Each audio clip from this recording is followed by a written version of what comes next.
주변 시세가 27억에서 34억 원에 육박하는 상급지의 경우 분양 일정의 변동은 없었습니다.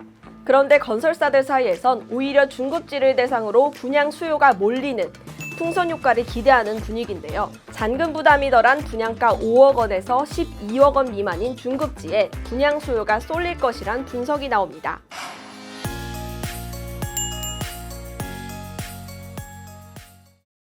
이재명표 부동산 정책에 막이 올랐습니다.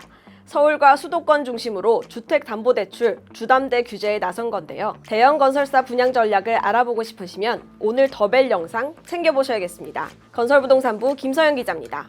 지난달 27일 금융당국이 긴급 가계부채 점검회의를 열고 수도권 중심의 가계부채 관리 방안을 발표했습니다. 핵심은 두 가지입니다. 주담대 한도를 6억 원으로 제한하는 것, 규제 지역 내 주택 보유자에겐 대출 한도를 강화하는 것이죠. 한마디로 부동산 투기 수요를 잡겠다, 갭 투자도 안 된다, 이겁니다. 시장에선 올 것이 왔다, 생각 이상으로 고강도 정책이다 라는 반응이 나옵니다. 당장 수도권의 주택 매매를 계획하던 사람들이 변수를 맞게 됐습니다. 잔금 조달 계획을 다시 세워야 하기 때문이죠. 당혹스럽긴 국내 건설사도 마찬가지입니다. 작년 연말 개연부터 장미 대선까지 불안정했던 정치 상황 속 주택 공급에 섣불리 나서지 않았는데요. 새 정부가 들어서며 전국이 안정되자 하반기 분양이 기지개를 켜는 듯 싶었습니다. 그런데 고강도 대출 규제가 시행되면서 분양 수요부터 다시 파악하고 있다는 분위기입니다. 당장 올 하반기 분양 일정에 미치는 영향은 제한적이었습니다.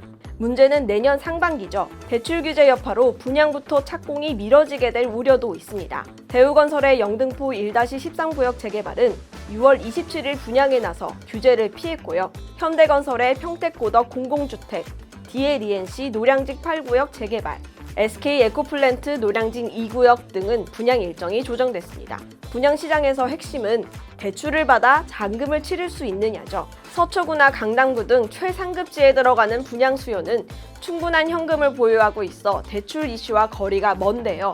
정부 대책에 따라 영향을 받을 곳으로 지목됐던 DLENC의 아크로드 서초, 포스코 ENC의 신반포 21차 재건축 OTL 반포, 롯데건설의 송파 미성크로바 재건축 잠실 르엘 등 주변 시세가 27억에서 34억 원에 육박하는 상급지의 경우 분양 일정의 변동은 없었습니다.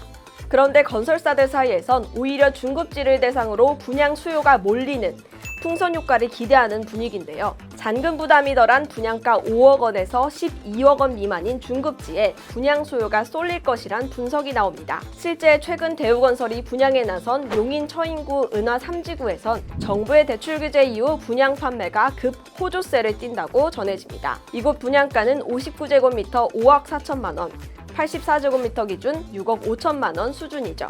또 다음 주 무순위 청약이 진행될 예정인 올림픽파크 포레온을 향한 열기도 심상치 않습니다. 84제곱미터 분양가는 12억에서 13억 원 수준, 59제곱미터는 10억 8천만 원 수준입니다. 대출 규제에도 분양가 10억 원 수준의 서울 아파트 청약 열기는 꺼지지 않을 걸로 전망됩니다. 이재명 정부의 부동산 정책이 아직 구체화되지 않은 만큼 앞으로 정책 기조를 잘 살펴봐야겠는데요. 그에 따라 내년 건설사 분양 계획이 좌우될 전망입니다. 더 자세한 소식은 더벨과 더벨 채널에서 확인해주세요.